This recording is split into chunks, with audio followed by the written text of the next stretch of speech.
तो आज हम बात करेंगे भारत में स्थानीय स्वशासन यानी जिसे हम लोकल सेल्फ गवर्नमेंट कहते हैं उसकी कहानी की। जी। हमारे पास पंचायती राज के विकास से जुड़ी कुछ बहुत ही महत्वपूर्ण समितियों पर नोट्स हैं, लेकिन मैं ये साफ कर दूं कि ये सिर्फ एक लिस्ट नहीं होगी। नहीं, बिल्कुल नहीं। हम इन नोट्स के जरिए ये समझने की कोशिश करेंगे कि ये जो विचार है जमीनी स्तर पर लोकतंत्र लाने का, ये पैदा कैसे हुआ, कैसे बदला और आखिरकार इसने एक संवैधानिक रूप कैसे लिया। आपने बहुत सही कहा, ये एक तरह से सत्ता के विकेंद्रीकरण की खोज की कहानी है। बिल्कुल। मतलब ये सिर्फ कुछ समितियों की रिपोर्ट का लेखा जोखा नहीं है। ये इस सवाल की तलाश है कि आजाद भारत में सत्ता का असली मतलब क्या होगा। अच्छा। क्या वो दिल्ली और राज्यों की राजधानियों में ही सिमट कर रह जाएगी या फिर वो गांव के आखिरी आदमी तक पहुंचेगी। इन समितियों की जो बहसें थीं, जो सिफारिशें थीं, वो इसी बुनियादी सवाल का जवाब ढूंढ रही थीं। तो चलिए इस सफर की शुरुआत करते हैं। सबसे पहला और शायद सबसे बड़ा नाम जो आता है वो है बलवंत राय मेहता समिति का। 1957 में। हाँ, 1957। हमारे नोट्स में तो इन्हें पंचायती राज का वास्तुकार कहा गया है। अब इस एक नाम से पता चल जाता है कि उनका काम कितना बड़ा था। लेकिन ऐसा क्या किया था उन्होंने? देखिए, 1957 का भारत एक बहुत युवा लोकतंत्र था। सरकार ने गांव के विकास के लिए कम्युनिटी डेवलपमेंट प्रोग्राम जैसी योजनाएं शुरू की थीं, पर वो ज्यादातर असफल हो रही थीं। और वजह थी लोगों की भागीदारी का ना होना। सब कुछ ऊपर से हो रहा था, अफसरों के जरिए। तो बलवंत राय मेहता समिति को यही जांचने का काम दिया गया था, और उन्होंने जो समाधान दिया वो था लोकतांत्रिक विकेंद्रीकरण। लोकतांत्रिक विकेंद्रीकरण, ये शब्द सुनने में काफी भारी लगता है। उस समय इसका असल में मतलब क्या था? इसका मतलब बहुत सीधा था। विकास के काम और उससे जुड़े जो भी फैसले हैं, उनका अधिकार दिल्ली या लखनऊ से छीनकर स्थानीय लोगों के हाथ में दे दिया जाए। अच्छा, सीधा लोगों के हाथ में। जी। और इसी सोच को हकीकत में बदलने के लिए उन्होंने एक ढांचा दिया जिसे हम सब आज त्रिस्तरीय पंचायती राज के नाम से जानते हैं। त्रिस्तरीय ढांचा, ये आज हमें बहुत स्वाभाविक लगता है ना? लेकिन 1957 में तो ये एक क्रांतिकारी विचार रहा होगा। बिल्कुल। इसके पीछे सिर्फ प्रशासनिक सुविधा थी या कोई गहरी राजनीतिक सोच भी थी? इसमें दोनों बातें थीं। प्रशासनिक रूप से तो उन्होंने एक बहुत साफ सुथरी व्यवस्था दी। क्या थी वो व्यवस्था? सबसे नीचे गांव के स्तर पर ग्राम पंचायत, जहां लोग सीधे जुड़ सकें। फिर बीच में ब्लॉक स्तर पर पंचायत समिति, जो योजनाओं को लागू करने वाली मुख्य एजेंसी हो। और सबसे ऊपर जिला स्तर पर जिला परिषद, जो निगरानी और समन्वय का काम करे। ठीक है। लेकिन इसके पीछे की जो राजनीतिक सोच थी वो ज्यादा गहरी थी। ये एक तरह से नेहरूवादी राष्ट्र निर्माण का हिस्सा था। अच्छा, जहां लोकतंत्र को सिर्फ वोट देने तक सीमित नहीं रखना था, बल्कि उसे लोगों की रोजमर्रा की जिंदगी का हिस्सा बनाना था। तो बलवंत राय मेहता ने एक ढांचा दे दिया, पर असली सवाल तो बना रहा, इन पंचायतों के पास ताकत कहां से आएगी, पैसा कहां से आएगा? जी। और शायद इसी सवाल का जवाब ढूंढने की कोशिश 20 साल बाद 1977 में अशोक मेहता समिति ने की, वो भी बिल्कुल अलग अंदाज में। बिल्कुल। 20 साल में देश की राजनीति और हालात दोनों बहुत बदल चुके थे। हाँ, 1977 में तो केंद्र में पहली बार गैर कांग्रेसी सरकार थी। जी, जनता पार्टी की सरकार। तो अशोक मेहता समिति ने पंचायती राज व्यवस्था को एक पूरी तरह से नए नजरिए से देखा। उन्होंने बलवंत राय के त्रिस्तरीय मॉडल को बदलकर द्विस्तरीय मॉडल का सुझाव दिया। द्विस्तरीय मतलब ब्लॉक स्तर को हटा दिया। जी। ये तो एक बहुत बड़ा कदम था। बहुत बड़ा। क्या समिति का ये मानना था कि ये स्तर काम नहीं कर रहा था, या इसके पीछे कोई और सोच थी? इसके पीछे दोनों कारण थे। प्रशासनिक रूप से उन्हें लगा कि ब्लॉक स्तर जो है वो एक कमजोर कड़ी बन गया है। अच्छा। तो उन्होंने सुझाव दिया कि 15,000 से 20,000 की आबादी वाले कुछ गांवों को मिलाकर एक मंडल पंचायत बनाई जाए। एक बड़ी यूनिट। हाँ, जो ज्यादा मजबूत और आर्थिक रूप से सक्षम इकाई होती। और राजनीतिक रूप से, जैसा मैंने कहा, जनता पार्टी की सरकार कांग्रेस के बनाए ढांचे को नए सिरे से देखना चाहती थी। ये दिलचस्प है। लेकिन उनकी एक और सिफारिश थी जो आज भी मतलब काफी विवादास्पद है। कौन सी? चुनावों में राजनीतिक दलों की आधिकारिक भागीदारी। क्या इससे गांव की राजनीति में और ज्यादा गुटबाजी और कड़वाहट नहीं बढ़ जाती? ये सवाल समिति के सामने भी था, लेकिन उनका तर्क था कि राजनीतिक दल एक असलियत है। मतलब वो हैं तो हैं। हाँ, वो वैसे भी चुनावों में पर्दे के पीछे से शामिल होते हैं, तो क्यों न इसे आधिकारिक बना दिया जाए। उनका मानना था कि पार्टियों के आने से स्थानीय नेतृत्व को एक विचारधारा मिलेगी, अनुशासन आएगा और राज्य की राजनीति से एक मजबूत जुड़ाव बनेगा। ठीक है, एक कनेक्शन बनेगा। जी, इससे पंचायतें सिर्फ स्थानीय मुद्दों में ही उलझी नहीं रहेंगी। और शायद उनकी सबसे महत्वपूर्ण सिफारिश पंचायतों को मजबूत करने से जुड़ी थी। निश्चित रूप से अशोक मेहता समिति ने साफ कहा कि पंचायतों को टैक्स यानी कर वसूलने का पक्का अधिकार मिलना चाहिए। वो जानते थे कि जब तक पंचायतें वित्तीय रूप से राज्य सरकार के अनुदान पर निर्भर रहेंगी, तब तक वे सही मायनों में न तो स्वायत्त हो सकती हैं, न ही शक्तिशाली। पैसा ही असली ताकत है। बिल्कुल। तो ठीक है, एक समिति ने ढांचा दिया, दूसरे ने उसे बदलने और ज्यादा राजनीतिक बनाने का सुझाव दिया, लेकिन 80 के दशक की शुरुआत तक इनमें से ज्यादातर सिफारिशें तो कागजों पर ही थीं। हाँ, ये सच है। और फिर आती है 1985 में जीवी के राव समिति, और मेरे नोट्स में इनकी एक बहुत ही कठोर टिप्पणी है, बिना जड़ की घास।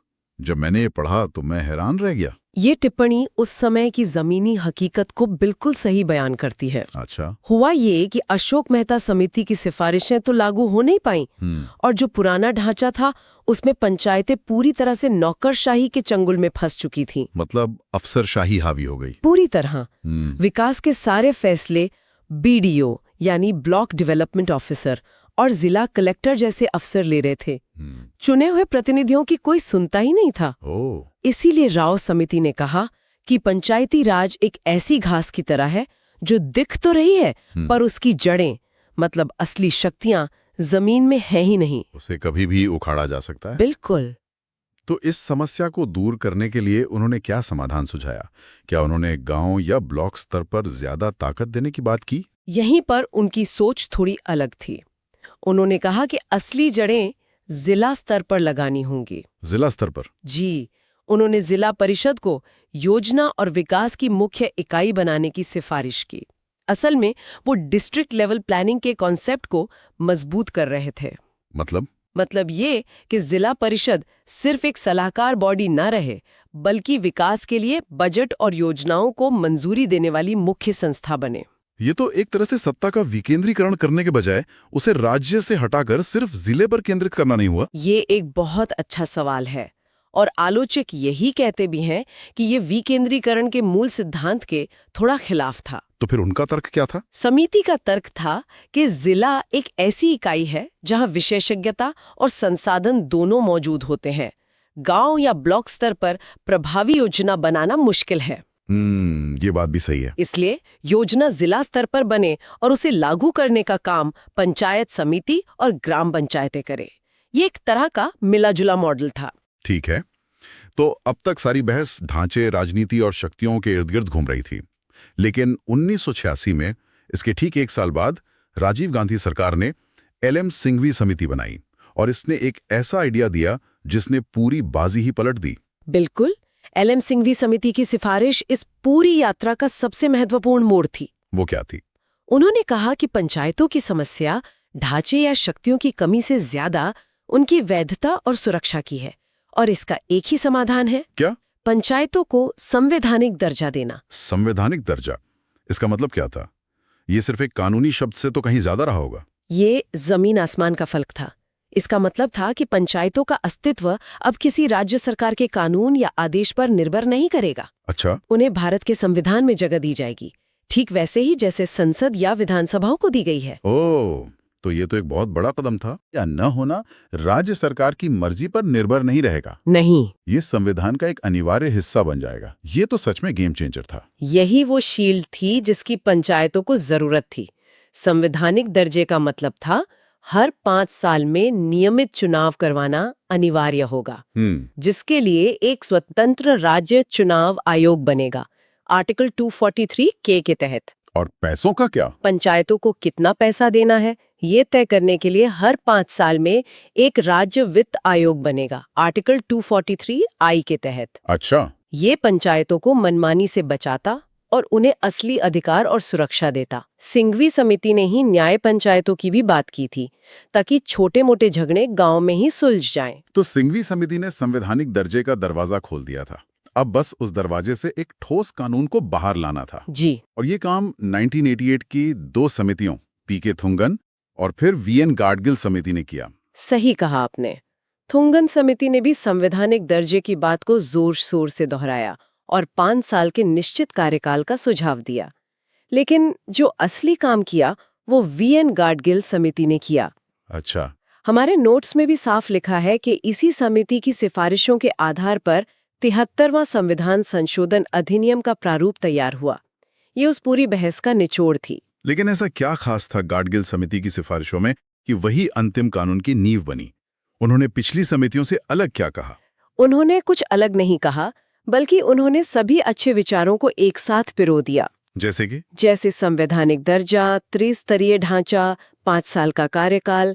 लेकिन उनकी सबसे बड़ी और जो सबसे प्रगतिशील देन थी, वो थी सामाजिक न्याय के पहलू को केंद्र में लाना। सामाजिक न्याय किस तरह से? उन्होंने बहुत स्पष्ट रूप से कहा कि पंचायतों में अनुसूचित जाति एससी और अनुसूचित जनजाति एसटी के लिए उनकी जनसंख्या के अनुपात में सीटें आरक्षित होनी चाहिए। ठीक है। और सबसे क्रांतिकारी कदम, उन्होंने महिलाओं के लिए कम से कम 1/3 सीटों के आरक्षण की सिफारिश की। 1/3 आरक्षण? जी, ये एक ऐसा कदम था जो सत्ता के विकेंद्रीकरण को सत्ता के पुनर्वितरण में बदल रहा था। ये बहुत गहरी बात है। अब सत्ता सिर्फ ऊंची जातियों और पुरुषों के हाथ में नहीं रहेगी, बल्कि समाज के उन वर्गों तक भी पहुंचेगी जो हजारों सालों से इससे वंचित रहे हैं। तो ये पूरा सफर अगर हम देखें तो बलवंत राय मेहता के एक प्रशासनिक ढांचे के सुझाव से शुरू हुआ। जी। अशोक मेहता के राजनीतिकरण और वित्तीय ताकत के विचार से गुजरा। जीवीके राव की उस बिना जड़ की घास वाली कड़वी हकीकत से टकराया और फिर सिंघवी और गाडगिल समितियों की बदौलत एक संवैधानिक अधिकार के रूप में स्थापित हुआ और उसमें सामाजिक न्याय की आत्मा थी। बिल्कुल, ये एक शानदार यात्रा है जो दिखाती है कि एक अच्छा विचार कैसे धीरे धीरे मजबूत होता है और अंत में एक स्थायी रूप लेता है। सही बात है। लेकिन यहाँ एक सवाल सोचने वाला है। क्या? कि संवैधानिक दर्जा मिलने के लगभग 30 साल बाद भी क्या पंचायतें वाकई बिना जड़ की घास की स्थिति से पूरी तरह बाहर आ पाई हैं? ये एक बहुत ही महत्वपूर्ण सवाल है। सत्ता और संसाधन का जो असल हस्तांतरण है, जिसे हम फंक्शंस, फंक्शनरीज एंड फंड्स कहते हैं, वो आज भी कई राज्यों में एक अधूरा सपना क्यों है? कानून बन गया, ढांचा बन गया, लेकिन क्या वो सोच पूरी तरह से जमीन पर उतर पाई है, जिसके लिए इन सभी समितियों ने दशकों तक मेहनत की? शायद इस पर भी एक गहरी चर्चा की जरूरत है।